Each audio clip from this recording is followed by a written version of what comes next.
Morning, boys and girls. Welcome to Sunday Morning Story Alive. Let's do our greeting as we start together this morning. The Lord be with you and also with you. Lovely. What do we have for a story this morning? Let's see. This is the city of Jerusalem.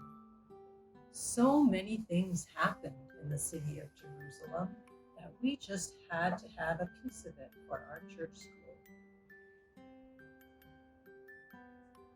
Once every year, the people of God would go to Jerusalem to celebrate the feast of the Passover, to celebrate how God led them through the water to freedom. Jesus and his family would come every year to celebrate the feast of the Passover too.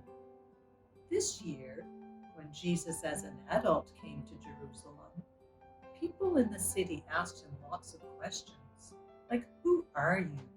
Who is Jesus? Even the high priest and the elder challenged him. They asked him questions like, who gave you the authority to do what you do? Who gave you the authority to say what you say? They did not like Jesus' teaching. They did not like people following Jesus. They would rather have seen him in prison. And a teacher of the law came upon Jesus and his friends. And he said to Jesus, of all the 10 commandments, of all the 10 best ways to live, which commandment is the most important? And Jesus said to them, the most important commandment is that there is one God. And that we need to love God with all of our heart and all of our soul and all of our mind and all of our strength.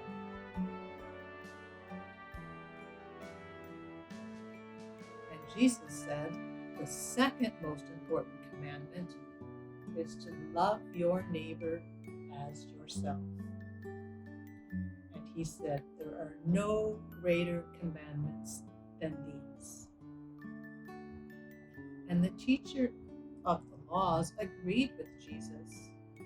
And he said, these commandments are much better than burning sacrifices. And Jesus told the teacher of laws that he was close to the kingdom of heaven. I wonder how it felt for Jesus to have so many people challenge him. I wonder how it felt for him to have the support of the teacher of the laws. I wonder what it means to love your neighbor as yourself.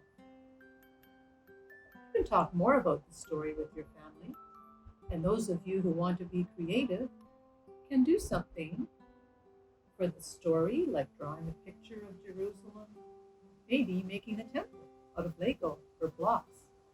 I'll bet you'll come up with some good ideas of things to represent the story. And now, as we light our candle to say a prayer, I wonder how many of you have been making cards or making flowers for the nursing homes that we had talked about last week. We look forward to seeing all of your handiwork, which will make people in nursing homes feel loved and supported in these trying times. Now we have God's light not only here in our room, but when we extinguish it, we'll have God's light everywhere. And before we extinguish it, let's bow our heads in a short prayer.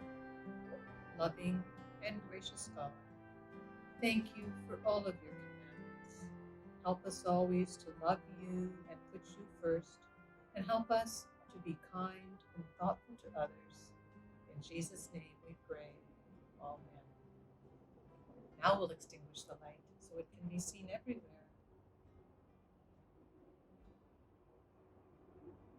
Thank you for joining me, boys and girls, and we look forward to seeing you next week on Story Alive.